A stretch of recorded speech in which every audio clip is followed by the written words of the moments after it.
What's up, Jesse? Not much. That's good.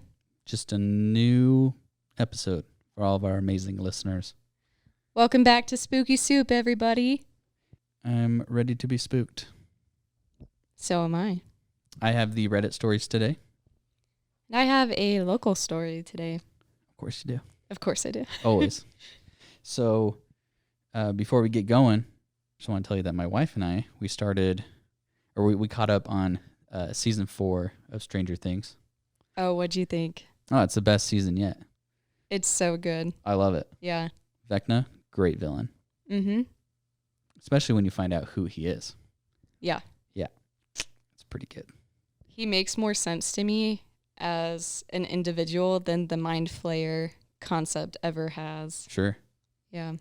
I saw this thing where the creators of Stranger Things had to approach Netflix with the entire story of Stranger Things. So like all seasons. Really? So this has been planned out the entire time. Okay, that's pretty cool. So if you go back and rewatch seasons 1 through 3, you'll hear the grandfather clock chime throughout the show. What? So you know in season 1, and I believe it's the first episode, where he falls off his bike in the woods because he sees the Demogorgon. Yeah. Or whatever. Was it though? Because it's a silhouette of a creature, and it could have been Vecna. But right when he falls, you hear the chime. No way. And then when Billy in season 3 is sent into the Upside Down by the Mind Flayer for the first time, and he's like, "What do you want from me?" You hear the chime. What? I had no idea. And then it happens. Cool. I think it happens another time, and I can't remember what it is. But yeah, so this whole thing has been planned out the entire time, and that's why I'm so obsessed with this season. I can't wait for part 2 to come out in July, which is episodes. What is it? I just think it's 8 and 9. 8 and 9. Yeah. Yeah. It's gonna be awesome. Yeah, I love that they went for a horror twist this season. Not just sci-fi, but it's actual horror. Yeah, it was very creepy. Like when that cheerleader, the first teenager to die. Spoiler alert, everyone. Yeah, if you haven't seen it yet, you gotta get with the times. What are you doing? But when her body like gets all broken and breaks and contorted and her eyes get blacked out and then they get all hollowed out and gross. Yeah. Yeah. It's awesome. It was so cool. I was geeking out a little bit. So highly recommend you guys check it out. If you haven't watched Stranger Things at all, do it. It's really good. Yeah. Before I get to my Reddit stories, just want to let everyone know that we would love to read your stories. So if you have any personal stories or even something that you wrote yourself that doesn't have to be real, please email it to us. We would love to read it on the podcast. If you caught the last episode, we had our first story read from one of our listeners, and it was awesome.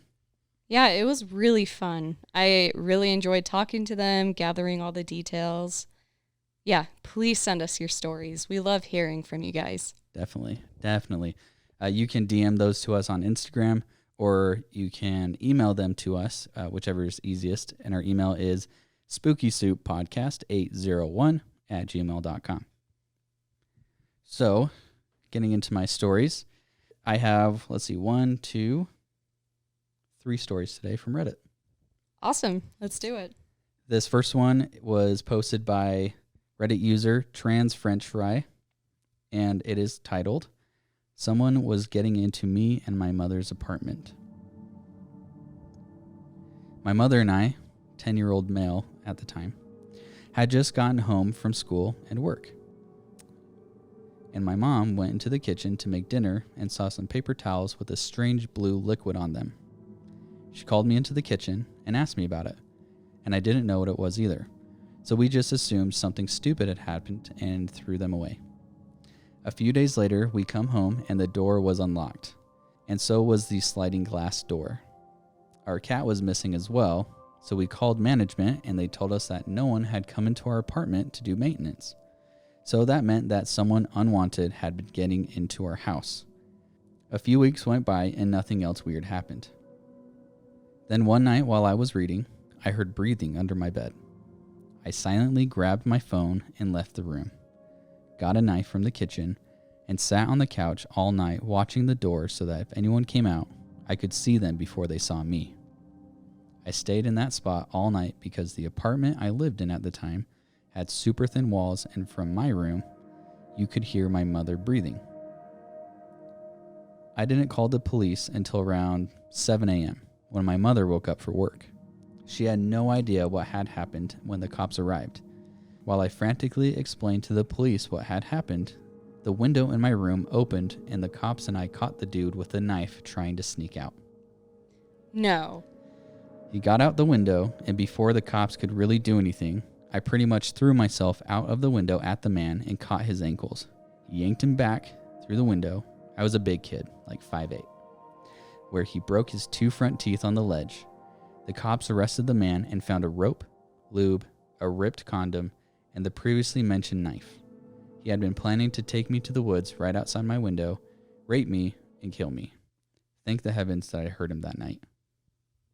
Oh my gosh, that's terrifying. Yeah. And I'm gonna guess that was a true story. So, break-in, creepy. Yeah, that's like my worst nightmare. So just waiting. We have Tessa and I have a creepy story. Something similar happened to our other sister a long time ago. Mm-hmm. And we could share that story on the podcast if she lets us, but I can tell in about 2 or 3 minutes, but it's a good one. It's creepy. It's very scary. This next story is called, Are You Happy Now, Mommy? Posted by Reddit user Spooky Yuki Kitty Cat. Oh, I like their name. Me too. My mother used to cry herself to sleep on our old couch every night. I heard it from the bedroom upstairs, and it always made me sad. I didn't understand her worry about bills, food, water, and keeping me safe. After all, I was just a kid. Yes, our house was a poorly constructed townhome that, just last week, had the roof of my bedroom fall in from a rainstorm. Yes, we barely had enough food for the 2 of us each day and would sometimes survive off lentil soup. Yes, there were countless debt collectors calling her day and night while my mother refused each call. But we had each other and I was happy. But why wasn't she? I loved that I slept in her bed because of the roof, lentil soup, and her ringtone. I never had a problem with any of it, except for her crying. So I wanted to help. At the age of 7, I had enough of her being sad, and I wanted to see her smile for a change. I would be the adult today and make breakfast. I woke up super early and crept downstairs, being sure to keep quiet as Mom slept soundly on the couch. In the kitchen, I made what I knew: eggs, orange juice, and oatmeal. We had just enough left for us with only enough juice for Mommy. This food made me smile, so I was sure she would too. Proud of myself for watching her cook these for me on special occasions, I sprinkled more happy seasoning onto the oatmeal and put it on a plate with cold orange juice and a glass at the table. The eggs, though a little bit burnt, were scrambled in a pile beside it, the only way I knew. I made the same for me right next to her. She was going to love it. When I woke her up, to the surprise, she was happy. She smiled, really smiled, and sat down to eat. She thanked me repeatedly and told me how I was being such a good girl and that she really needed this. We ate breakfast happily, finishing each and every bite. When Mother finished and we put our dishes in the sink, she noticed her empty pill bottle labeled antidepressant lying on the counter. What is this? What happened to Mommy's pills? Oh, don't worry, Mommy. I grinned. I know you take those to make you happy, and I wanted to make you extra happy today, so I mixed the rest with your breakfast. The rest? She stammered, and her eyes widened. Baby, there were 30 pills left. And now you'll be 30 times happier. I gleamed and went in for a hug. She pushed me away, though, and her knees shook. My mother wavered at the counter for a moment before falling to a lump on the ground. Her eyes were closed and her chest unmoving, but her lips formed a small smile. Are you happy now, Mommy? That one makes me sad and sick at the same time because she was just trying to do good by her mom. Mm-hmm. Oh. Yeah, it was sad. Very sad. Hope that one's not a true story. Yeah, better not be. Yeah. This next one is called Meat by Reddit user Gallardo. A butcher shop was opened by the new family that settled in our town. Dad, who recently broke his leg after falling from our roof, asked Mom to purchase meats there as he was unable to hunt due to a situation. My father had always resorted to providing food caught by his own hands as to help lessen our expenses. If he wasn't searching the woods, he'd be by the water, fishing, and Mom would add her magic touch by making the most scrumptious meal. I accompanied Mom to the butcher shop that had a very welcoming aura to it.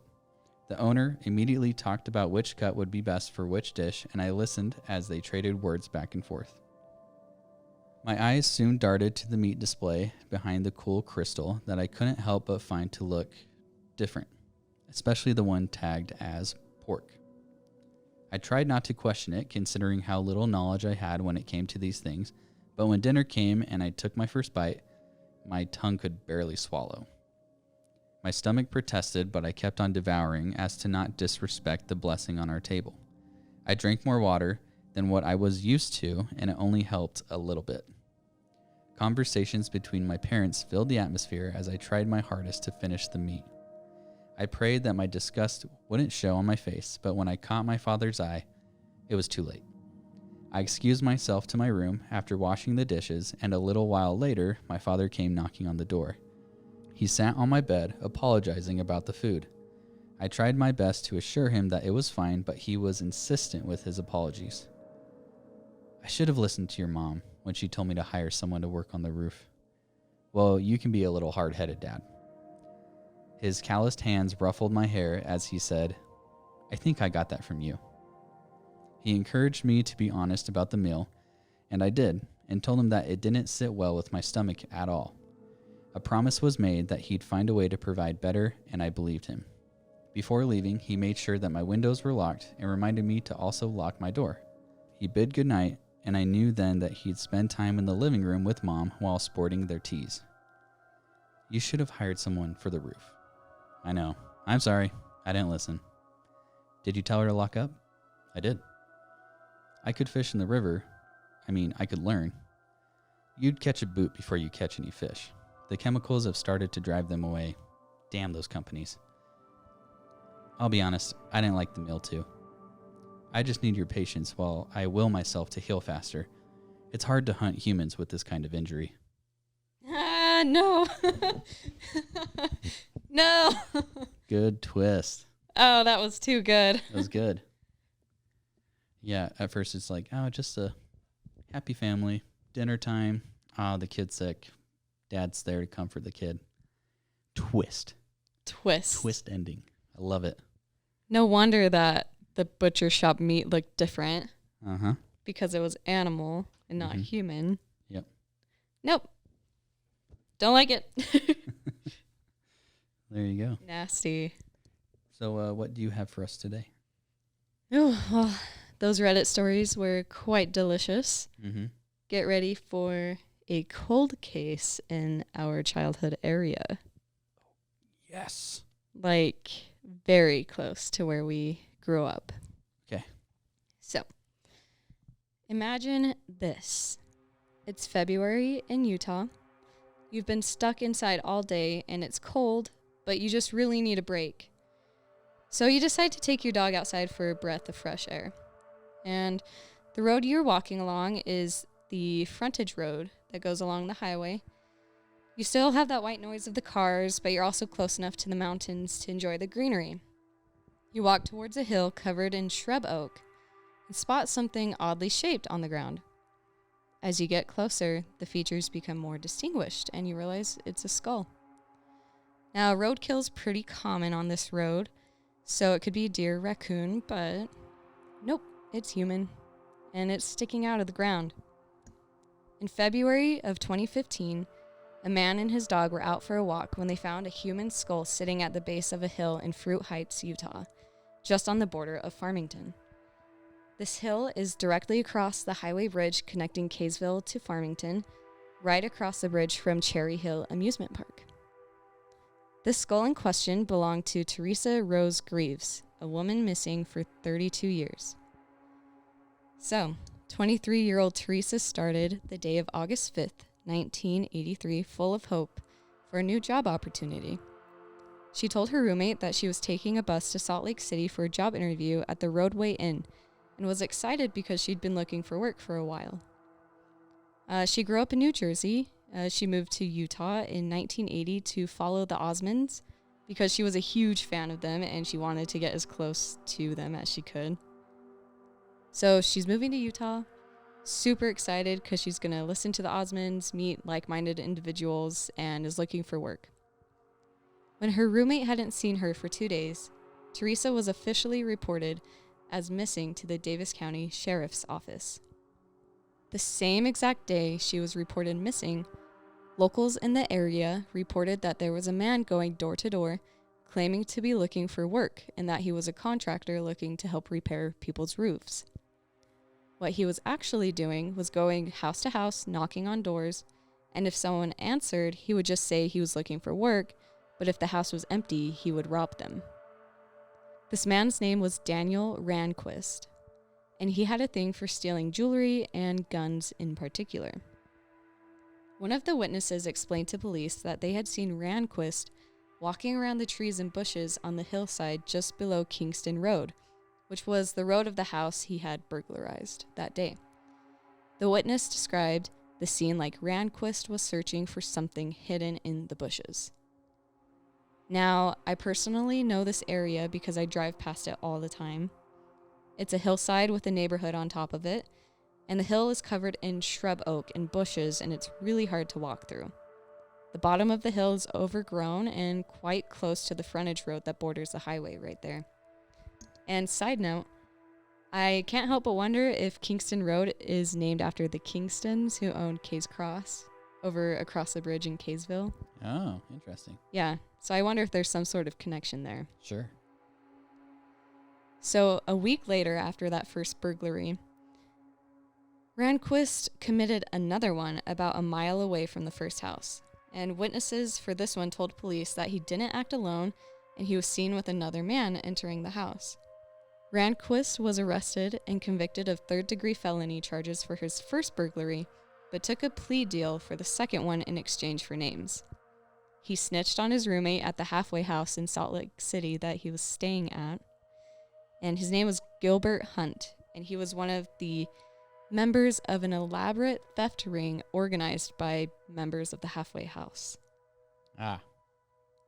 This arrest of Hunt led them to a confidential informant who told police that the theft ring was being organized by a man on the inside of the Utah State Prison. It's believed that the man, Ronnie Gardner, was helping fellow inmates who were soon to be sent to the same halfway house as Ranquist. He was helping them organize burglaries for when they got out. Ronnie actually ended up escaping prison, killing 2 people, including an attorney working on the case and a bartender in Salt Lake City. Yikes. And family of the bartender that was murdered by Ronnie say that the robbery only resulted in $100 that he was able to take out of the cash register. And he even had the nerve to show up at the bartender's funeral, pretending to be an old friend. Whoa. Yeah, Wow. but he had just straight up shot the dude in the face. Wow. So upon recapture, he was sentenced to death and killed by firing squad in 2010. The same confidential informant that I mentioned earlier told police that Ronnie was working with a guy on the outside, someone that they lovingly deemed as Old Man. Cops received a phone number for the Old Man, which led them to a contractor located in Murray, Utah. Now, how does this all connect back to Ranquist and Teresa? So the subdivision Ranquist burglarized was still being developed at the time of the robbery, and many contractors from all over Utah were part of the process. He was driving around looking for work, and he saw that construction was being done, so he decided to pull over and ask for a job, see if they needed any more help.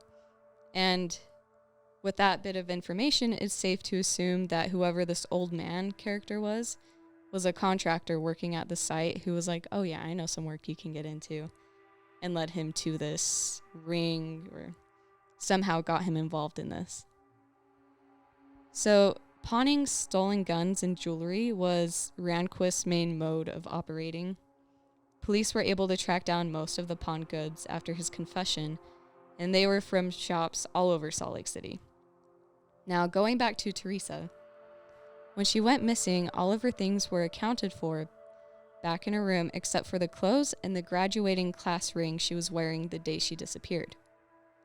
When her skull was discovered by the man in 2015, detectives combed the area and found more of her skeletal remains buried in a shallow grave. The sidewalk that the man was walking on is very busy. It's a popular jogging area, cycling area. So why had no one seen this skull for 32 years if he was able to see it so easily? It's believed that erosion and construction of new homes on Kingston Road caused the hill to somehow, erode or maybe vibrate in a way that caused the skull to separate from the remains and roll down the hill, bringing it into view, or that an animal had sniffed it out and dug it up. In the shallow grave, her bones were found along with all of the clothing items matching her description on the day she went missing, except for her class ring. That's still missing. Oh. The ring has a large blue gemstone, and the sides of it read Collingwood High School 77, and her initials are engraved on it, TRG. And here's a picture of a ring from that same graduating year from a classmate. It's yellow, but hers had a blue stone. Okay.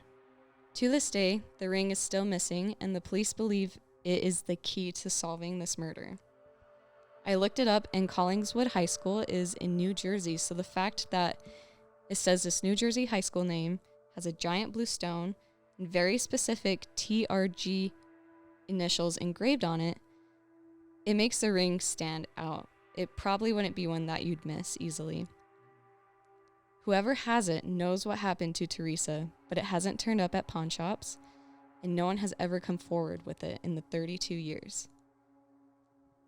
With Randquist having a very acquired taste for stolen jewelry, who also happened to burglarize a house on the street above the hillside where her remains were found, who was also seen searching through the same shrub oak 2 days after her disappearance, it's easy to connect the dots. Although we're not sure how he murdered her or why he murdered her, or even if he did murder her, because they had no connection. Right. Was it a robbery gone wrong? Did he see her walking down the street and decide to take her jewelry, but then things got out of hand? Was she a witness to him burglarizing another house, and he just decided, well, gotta get rid of the witness? Or maybe did he just kill her, and then the ring was the only piece of jewelry that he actually kept instead of pawned because he knew it would lead them back to Teresa? So, unfortunately, we might never find out. The ring's still missing. There was no soft tissue left due to 32 years of decomposition that would give investigators any information that they need to figure out how she was murdered. And on top of that, Randquist is dead. So that's a dead end. We can't ask him. Do you know when he died?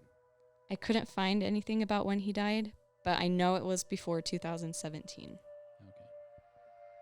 So my best friend, Spikes, you know who you are, was actually driving that same frontage road the day that the skull was found, but she had no idea that's what was going on. Oh, okay. And she said that she was stopped and there was just police cars everywhere. It was all taped off. There were people with like cadaver dogs trying to make their ways up the hill, but it's so covered in these trees and these bushes. It's like really difficult to navigate. But yeah, they totally treated it like a crime scene. Definitely. Yeah. Good for them. Like you'd have to. Yeah. And on the note of Randquist, we're not entirely sure if he killed her. I couldn't find anything about when he died. However, I did find an obituary of someone who I believe would be his mother, because they share the same last name, and Daniel O. Randquist is listed as one of the children. However, he's not listed as a surviving family member. Oh. And she died in 2017, so it's assumed that he died before then. Okay. So, yeah, listeners, that's just our short true crime story of the day. That's a good one. I've never heard that. It's going to make me think for a good minute. Yeah. Do you know where Cherry Hill is? Absolutely. There's that bridge that connects Farmington. Yeah, I know exactly It's where that you're hill talking right about. there. Yep. Yeah. That is roughly 3-4 minutes from our childhood home. Yeah. It's very close. Yep, very, very close. I drive past it every day still. And I have images of the skull. Ooh, let me see. Oh, yeah. What the heck? That definitely stands out. Right? It doesn't look like it was just buried there. Like it definitely rolled down or an animal put it there. Mm-hmm. If you ever happen upon a Collingswood high school class graduation ring of 1977, please report it. Report it. Don't pawn it. It is the key to this case. We're convinced. Spooky stuff. This one's still a cold case. Mm-hmm. Happened just close to our house. Good story. Thank you. This is Utah. Only good stuff happens in Utah. Nothing bad happens in Utah. No way. Thanks for listening, guys. We'll scare you in the next one. Stay spooky. Bye. See ya.